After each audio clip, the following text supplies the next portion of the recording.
Welcome back, everyone. I am here with my good buddy Justin Silverio from Boston, Massachusetts. You guys are in for a treat today because Justin is doing some great things up in the Boston area with some different stuff that not a lot of investors are doing when it comes to condo conversions and different types of deals. So really excited to bring him on the show here. So Justin, thanks for hopping on today and spending some time with me and my listeners. This is great. Thanks so much for having me on. I appreciate it. Awesome. Well, listen, thank you so much. So Justin, let's just kind of get right into it. So let's kind of go into your background. We've spoken a few times before on the phone, but if the listeners are not familiar with you, just kind of let us know a little bit of your background and kind of what you did before you got into the real estate game. Sure. Yeah, I have a pretty interesting background. I didn't take a traditional route for really what I was originally intending to do. I started off not really knowing what I wanted to do. I was at a trade school doing architecture, so that comes in handy now. But went to architecture, went to art school, then went to undergrad for exercise science, then figured out didn't want to do that. Then went to grad school for accounting, jumped into the accounting field for about 15 years. And I was in the private equity industry. I enjoyed the industry, but I didn't have a lot of passion for what I did. And I think that came from just not being fulfilled and knowing I wanted to do something else and something more.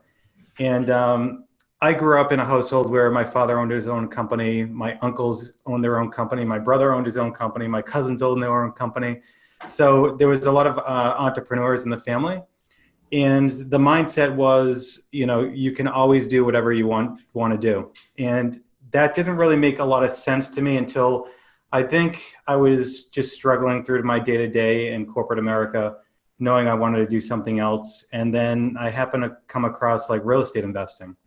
And I was like, that's really cool because for me, I always wanted to be on the deal side in private equity, but I knew I wouldn't get there because it took a lot of time and effort. And at that point I had a wife and I just didn't want to travel all the time.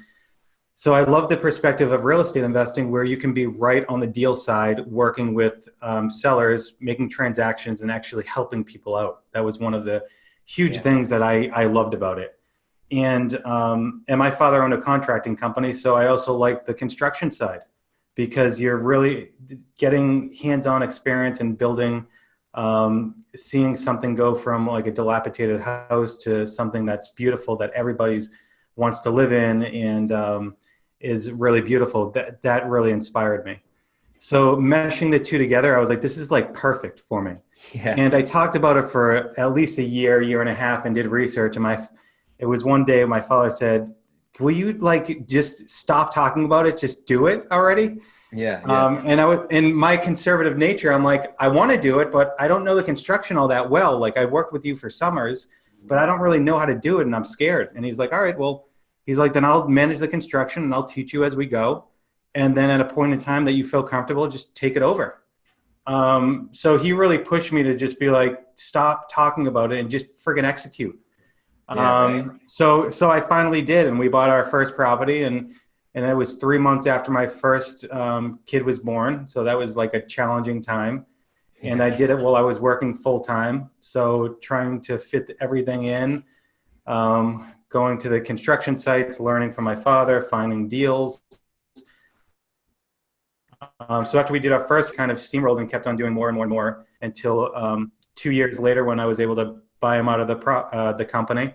I got the level of comfort that I knew construction really well now. And I kept on doing that still on a part-time basis. I still have my full-time job. And I did that for 5 years as like a side hustle until I got to like a breaking point that I was just like, dude, either I'm going to just break. I need to quit. I need to stop doing something. And my wife and I had a heart to heart, and we were just like, we worked so hard to get to this point with the intention of doing it full time so our lifestyle can change dramatically. Because we put a lot of things on hold and a lot of sacrifices and not spending a lot of family time because I was trying to build the company. So at that point in time, I was just like, all right, I'm doing it full time. This is what we worked so hard for and sacrificed, family time and all that because we want to have the lifestyle that we know we can have. And so I just dove into it full time, and man, I wish I did it sooner because everything just clicked and That's worked so awesome. much better. Yeah. That's awesome. Well, and so for the listeners, so you had so this is a thing, like a lot of people that I talk to or they're interested in this business, they think that, you have to just quit your job immediately and get into this business. And I don't think that's the best idea, because when I got started, I was 20 years old and I was in college. So I didn't really need to have a job per se. So I kind of got lucky from that perspective, but it's going to take some time to really get some traction and understand how this business works. And I think if you quit your job and you're only relying on this income, that's going to just compound the stress. So at least you had some of your, your higher paying, corporate job up in the New England area to offset some of the overhead that this business, will bring. And that's impressive. You did it for 5 years. You were able to kind of get the entrepreneurial fix for 5 years and still go to that job. It's like, I would be like, all right, man, one deal now. Yeah. I know. It was, yeah, like I said, I'm super conservative by nature. Yeah. I could have probably jumped earlier, or I know I could have jumped earlier. Yeah. But it was just like, my wife didn't work, so everything was on me. And I just needed to be super, super comfortable that I could do everything and felt comfortable to make the jump. Awesome. Well, that's good, man. So let's fast forward. I always like having every guest kind of give their background, because everyone comes from a different, place and perspective. So today on the show, we're going to talk about a few different things, and they're kind of going to, I wouldn't say they're all over the place, but they're we're going to talk about condo conversions. We're going to get into that. We're going to fast forward. Before we get into that, we're going to talk about Justin's business, where it's at right now. Then we're going to tie into some condo conversion stuff. We're going to talk about direct mail and stuff like that. I think this is going to be a very tactical episode for the listeners today. So, Justin, let's fast forward up to kind of where you're at today. So, obviously, we know your background. We know where you got started. Where are you at today in terms of what does your business kind of look like from a high-level perspective to share with the listeners? Yeah, sure. So right now where it is I just hired an acquisitions manager. So it's myself and an acquisitions manager. Predominantly, we're focused right now. So I very much look at the market where it is, and I adjust to the market, not only from a investment strategy perspective, but from a marketing perspective. So right now where we are is, we're looking at mostly doing a lot of wholesaling. We take on some condo conversions, and I will only take on renovations and new construction where it's condo conversion in the city, because that offers the highest profit potential. So I like right now in this market cycle, I like really fat margins if I'm going to take on that rehab. Otherwise, I'll wholesale everything else out. And then I'm also picking up a couple of rental properties, anything from 6 units and up, whenever the numbers make sense. So it's very situational.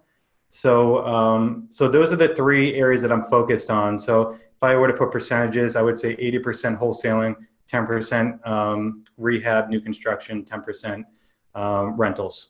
Rentals, and you're going for 6+, so smaller multifamily. You're not going in and getting 2, 3, and 4 families at all. Yeah, I stopped doing that because I like the economies of scale. Yeah. Once you get to the larger units, and yeah, anything smaller than that, I prefer to pass on. I'd rather hold out for the larger units, and it's at a good point because there's a ton of investors for the 2s, 3s, and 4s, and when you get to 6, 9, 12 units, they kind of there's not so many people kind of in that space, and you're still dealing with mom and pops businesses, so that's really good to kind of negotiate on that side. Absolutely, totally. So I like how your model's kind of mixed up there. So, you're going from wholesaling, which is like the number one thing that everyone likes to talk about, to condo conversions, which is something that really people don't talk about at all. I've heard it on a few podcasts, and I've read it in a couple books, and it's very interesting. And then you got the small to mid multifamily game. So I want to kind of paint a picture for everyone listening to the show. So Justin's up in the Boston area. I actually used to live up there and played hockey, so I'm pretty familiar with the area. Justin, the difference between wholesaling, I think, in the Boston area or the New York area where I'm from, or San Diego where I live, opposed to some of these other Midwestern markets, is tell everyone kind of about some of the wholesaling margins you can make up in these higher end markets. Yeah, so depending on what you're doing, typical margins for me is anywhere from 30 grand to about $140,000. Yeah. Some people that are doing wholesaling and they really focus in the city, the zoning plays is where you can make tremendous amount of money. I mean, you can make $800 to $1 million on a wholesale spread if you change the zoning or go through the zoning approval, and take a 3-unit to an approved 9-unit or 12-unit, and then flip that contract. It's so insane. Yeah, it's insane. It's crazy. Yeah, there's actually a good book called Confessions of a Real Estate Entrepreneur by Jim Randall, and he actually talks about that. You buy the building on one pricing strategy, and then you turn around and you sell it on a completely different basis, and you could just make insane amount of profits. So very, very interesting. So guys, and if you're listening and you're in a Midwestern market or something like that, I mean, that zoning stuff can apply anywhere. I mean, but in the higher end markets, it's going to be a little more expensive usually to get deals, but the margins you can make are bigger, and it's probably going to be a lower volume game. So let's kind of pivot over to some condo conversion stuff, because that's definitely something that's always kind of piqued my interest. So, what are some of the keys when it comes to doing condo conversions? And then what markets and areas are best for them? Because I mean, my gut's telling me that certain areas are probably better for them than others, or else people would be doing them all over the country, because it's something that's just really not talked about too much. For me, I really look at the value that can be added on condo conversions. So normally the areas that I look in have very high dollar per square foot. So anytime that I'm looking at a condo conversion, I mean, the sellouts are anywhere from $600 a square foot up to $900, $1,000 a square foot. Wow. So, and that depends on square footage. So if you have, and also a lot of times in the cities, so I think this is a great strategy for any cities where it's really desirable, they're higher price points. And also when you get into condo conversions, you'll find that there's, just like any single family home area, there's like a sweet spot, right? So your dollar per square foot is going to go up to a certain point until like an average. So in a certain town, it might be 2,500 square feet. Any additional square footage over that, you're going to tend to see the dollar per square foot decrease, because you can't maintain that dollar per square foot all the way to 6,000 square feet traditionally, right? So I looked at that from the condo conversion perspective.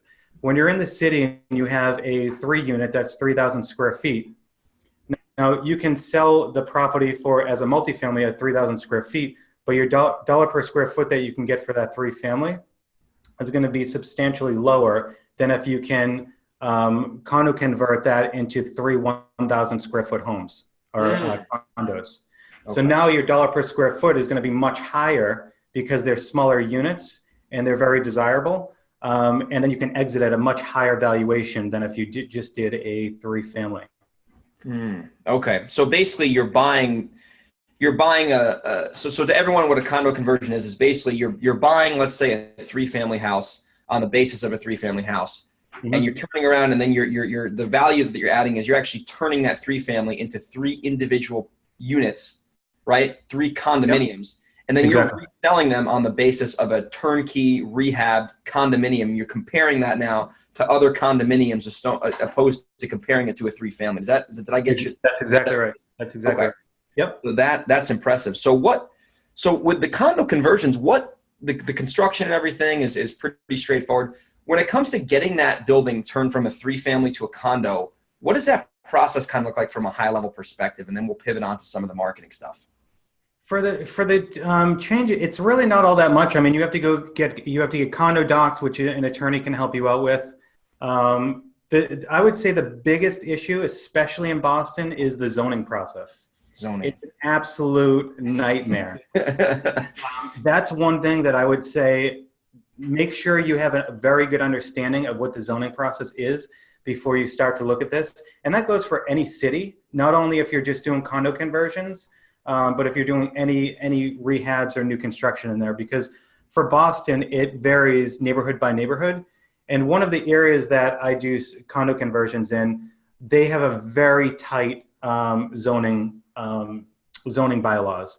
And actually they did an overlay over the zoning because they wanted to shield out a lot of the construction that's happening.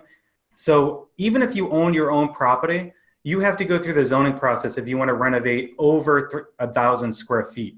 It doesn't matter what it is, you have to go through the zoning process. So even like a homeowner that wants to do over the kitchen, a couple bathrooms, they have to go through zoning. Harley, I've been through zoning I'm doing a project where I purchased a 3-family, converting it to a 4 units, and it's been over a year, and we're still going through zoning. Oh my God. Oh my So goodness. it's a long, and the purchase price was $2 million. So as you can imagine, the interest that accumulates over a year, and it probably will be another 3 to 4 months before we break ground, Wow. start the renovation. So understanding that and budgeting for that huge portion of time that you're not going to have anything going on is really critical, because that can kill your cash flow. And just like anything with renovations and new construction, cash flow is huge. And Oh, understanding on how to budget for that, I mean, that's going to either sink you or, make you kind of be able to go finish through the end. So cash absolutely. flow is a very important thing, and understanding zoning and accounting for this holding period is Wow. extremely important. Holy smokes. Well, listen, I mean, that sounds like a high risk, but the reward is obviously going to be there, when you get. That's the thing, is like, that's where the reward is right now with the zoning. You have to have really good spreads, but I mean, coming out of 3 units, 4 units, you can make upwards of anywhere from 400 to $1 million and more.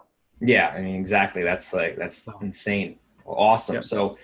So you guys just kind of got a crash course on condo conversions right there. So here's the thing though, if you don't have any leads, it's tough to do condo conversions. So Justin's also somebody who is very, very familiar with the concept of marketing for off-market properties. I'm sure he's probably gotten a few on the MLS here and there, but for the most part, Justin's a guy I know who is very successful when it comes to doing, off to seller, direct to seller marketing, preferably direct mail. So that's a topic, Justin. I really wanted to bring you on for this topic too, is because a lot of people are saying now direct mail's dead. Oh, everyone's got my postcard. Oh, this is a waste of money.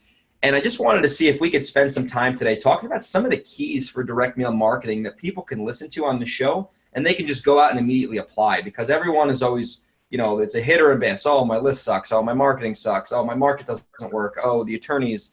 And I'm just kind of sick of it, right? Because I do that sometimes too, but I think it's obviously, if it is to be, it's up to me. So if we could shed some wisdom for everyone listening on the actual skinny on direct mail in 2019, I think it'd be beneficial for the listeners. Yeah, no doubt. Yeah, everybody can stop doing direct mail. That's fine. Yeah, I'll just do it in New York. I'll just do it. No, in all seriousness, direct mail. So anybody can do direct mail, but there is a right way and a wrong way to do it. Now, I would say as long as you're consistent, you're going to pick up deals. Yeah. And I think that's one of the biggest roadblocks to any marketing strategy is people when they're starting doing direct mail, they get really nervous because they have to put a good amount of money out. And then when they don't see it working in the first month or two, they just all right, I'm done. I'm out of this. It doesn't work for me. Yeah. That's the biggest thing that I can tell them, that it's not going to work for them. And anybody I talk to, I'm like, if you're just going to do it for 1 or 2 months, just write me a check and don't do anything. And that's how good it's going to work. Yeah.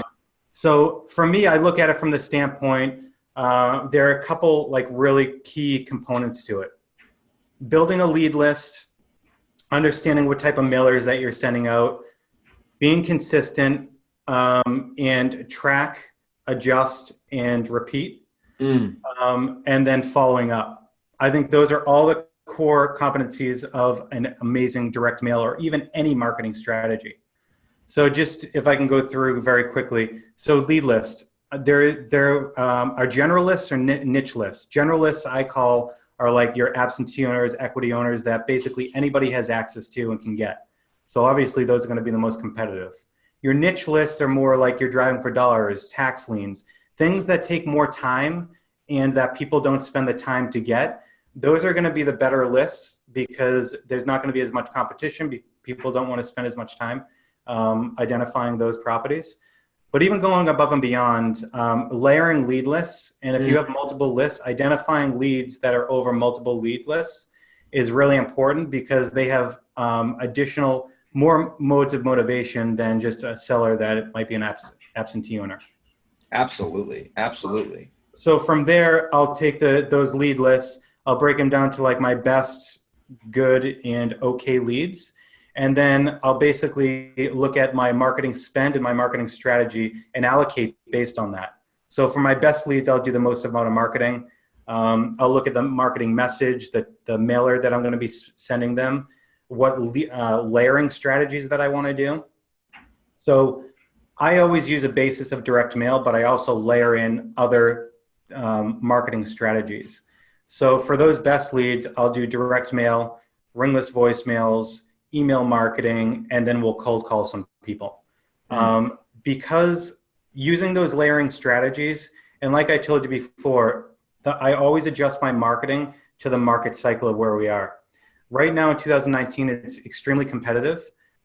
So I need to do additional things other than direct mail to really generate those response rates that I want.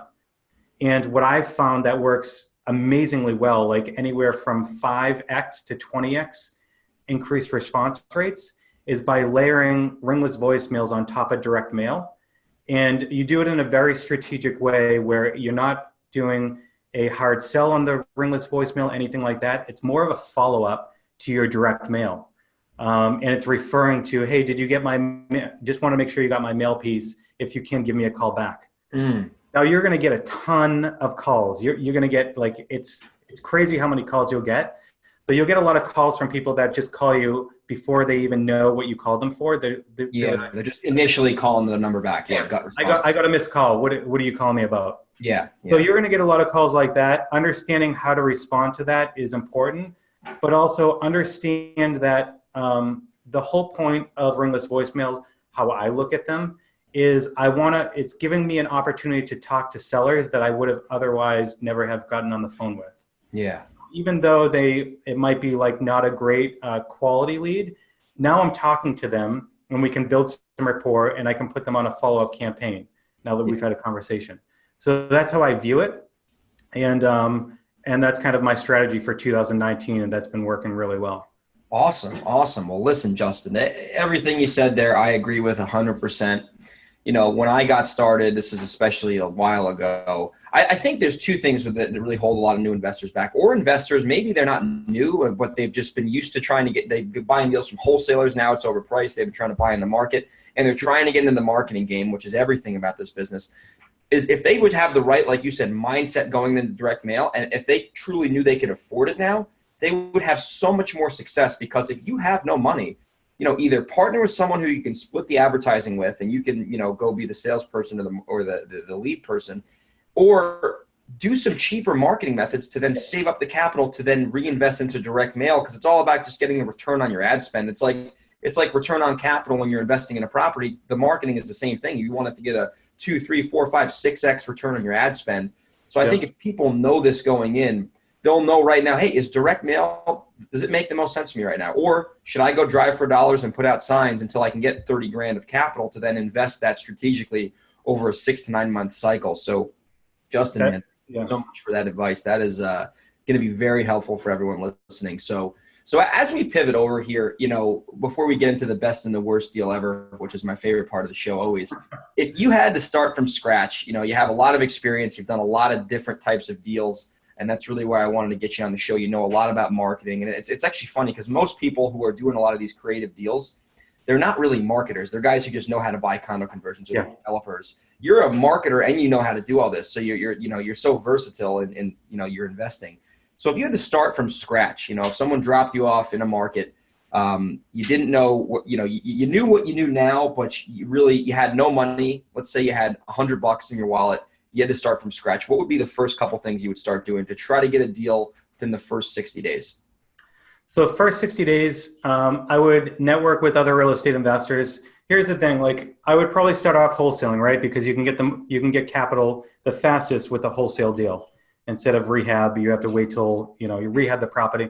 So I'd be looking at wholesale deals. So the first thing that I would do is I would go out, go to a networking event, talk to as many buyers as I can, and find commonalities in areas that they're looking for, not only the areas, but the key characteristics of a property that they're looking to buy. Once I have basically, I have an understanding or an idea of where people are looking and what type of product they're looking for, then I would start curating a list. And I would be, if I had little money, then I have So I always look at marketing from a perspective: do you have more time or more money? Exactly. But if you don't have any money, then do stuff that's going to take up your time: cold calling, door knocking, all that stuff. Driving. Yeah. Exactly, driving. So I would drive for dollars. I put door hangers on it. I go door knocking. I'd get that list. I'd put it through Skip Trace. I'd start calling people back. I talked to some real estate agents. All of that stuff. It doesn't take much money at all, but it's execution. That's the biggest thing. Is like I would go out and absolutely execute on this stuff. So those are the probably big things that I would do in the first 30 days. One struggle, if I could go back and do it all over, for myself, I would say be more of a ready, fire, aim, because I am so I can overcomplicate anything at points. Yeah. So I will be like ready, aim, fire. Fire. Finally. Yeah. So I mean, it's worked out for me because I'm very cautious on how I go, but I think I could have jump-started things a little bit quicker, and I think I had the fundamentals to go to start something before I actually did. Absolutely. So that's a big point for me. That's great advice. That's great advice. If you have time, spend your time. If you have money, spend the money. So an example of that is, for the listeners, is let's say you have a pretty decent salary right now and you want to quit your job and become a real estate investor, depending on whatever exit strategy you want to do. If you have some surplus money coming in, you could afford to probably send direct mail, because then the leads are going to come to your phone when you're at work.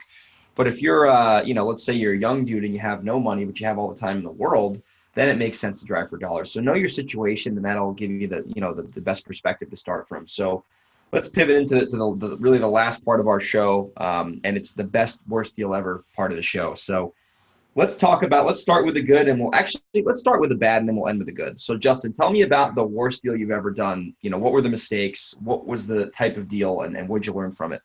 The worst deal that I ever did, this was, it must have been 6 years ago. I purchased this property, and it was a big renovation, hired a general contractor. He started doing the work, and at that point, I got all the insurance documents, signed an independent contractor agreement, all the stuff that I normally do, because I learned to, make sure you get all the contracts and everything. Middle of the project, I find out that he hired, so at this point, I was still working full time, and another person was like kind of managing the project, but I'd still be going. There were key points at where he was supposed to be on the renovation. He kept on falling behind, and there were bigger issues. So come to find out, this contractor basically didn't have a contracting license. Oh boy. Fraudulently showed me a contractor license that he basically made up. All of his insurance documents were doctored. He never really had any insurance on it. So it was a huge scam that he did to many investors. And he ended up going to jail for like 6 years. And I had to go in front of court, I had to go to court to prosecute against him. It was like a shit show of a ordeal. So that was and I think I lost, I was doing this with a partner. I think we lost maybe 30 grand on that property. Each or 50 each? Right. After everything, because we had to have someone go back in, do everything all over. Oh. It was just a really bad situation. So the key things that I learned is that regardless of what paperwork that someone shows you, like right now, so everybody signs an independent contract agreement. I get their license, I get their insurance papers. But what I'd like to do now is go above and beyond and call the insurance company. Hey, does this guy have insurance with you? Let me just go through the details. Because if I had done that, I would have caught him right off the bat. And so that's a big issue. And now I changed the way that I hire general contractors and where they come from and the referrals and going to look at their work and all of that stuff. But at that point in time, man, that was brutal. That was a brutal lesson. But I'm grateful that it happened, because that was something that I learned so much from. And at the time, it was just a terrible experience. But looking back, I'm grateful to have that experience. Oh man, well that doesn't sound fun in the moment, but now I guess looking back on it, it's like wow, I'm glad that happened because I learned a lot of lessons. So Yeah. my goodness. Oh, that's why wholesaling And can so be. this deal was at the time too, that I was, I had a blog for the first 4 years of the time that I was doing real estate investing and Sure. like sharing all my information. This deal and this person, he's in my blog. So, Oh, so I detailed everything what happened, but it was okay. great. Awesome. Well, we'll talk about the blog at the end, how people can get access to that. So let's end on a high note, I guess, after I guess it's painful to say that one. So let's talk about the best deal you've ever done in terms of profit margin, the type of deal, what you did to add the value, if you even had to add value, if it was a wholesale, and what are kind of some of the keys on why that deal was successful? Sure. I was going to talk about a deal that was more like not from a profit potential, but helping a seller out of a really tough situation. But it's up to you if you want me to go through that or the profitability. Let's talk about the seller situation. You know what? Everyone wants to hear the profits. It's all about helping people. Yeah. I can be very quick. And this is something that was like, I thought it was the best one because I knew that I had the most impact on this person. Awesome. And it really just still to this day makes me happy knowing that she's in a much better property and situation. So this was probably, again, maybe 6 years ago that I was talking to the seller. She called off direct mail. We were talking, asked her about the property. She was like, yeah, we can go meet at it. I'm in the hospital right now, but I'll go meet you like next week.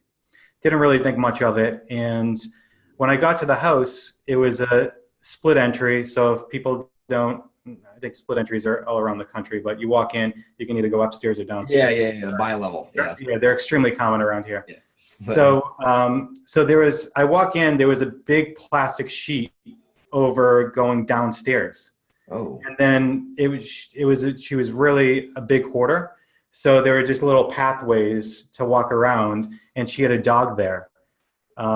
So we went upstairs and we were talking, and at that time, I mean, it smelled just terrible. And her dog was in her house living there while she was in the hospital, and there was like feces everywhere. Like it just stunk just terrible.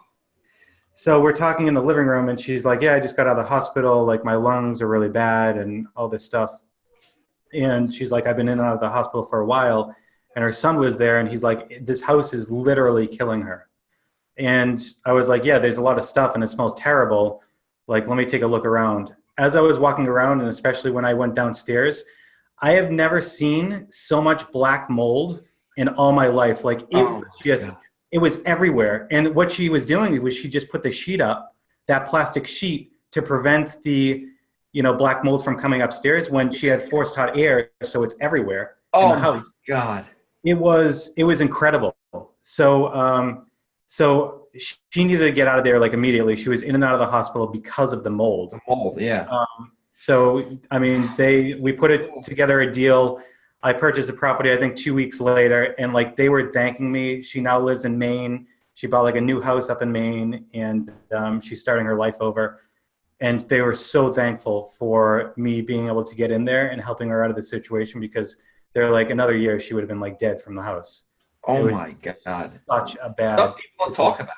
You're making an impact right there. If she didn't have a buyer like you to go buy that house, she would have been in a real jam. I mean, she was already in a jam, but she would have been in a bigger jam, health-wise. I mean, every time I go in, I don't really go in a lot of houses anymore because I do it all virtual. But when I used to go in houses, I was like, holy smokes. Like, it was like, this is a real house, It's incredible. It's incredible. Oh, some people. Goodness. Yeah. Well, listen, that probably, was that, talking about marketing, what was that? I'm guessing that sounds like a situation where it's probably on a tax list. That's just my guess right there. I don't know if you remember, but that sounds like a house that's usually on the tax list. These hairy, like. I don't even remember which one that was. It may have been a driving for dollar. Something, yeah. Yeah, it might have been a driving for dollar actually, because that was in a neighborhood that I lived close to. So I know I was driving those areas. Yeah, no, that's important. And it's funny that people always they're always asking, like, this is probably something, you probably get this way more than I do. Like, hey, what's the secret list? Like, what's the ninja list that no one's marketing to? And it's like, I don't even know if that exists, because I'll tell you, I've had some lists that I've pulled where I thought I was the smartest marketer ever, and they were complete duds.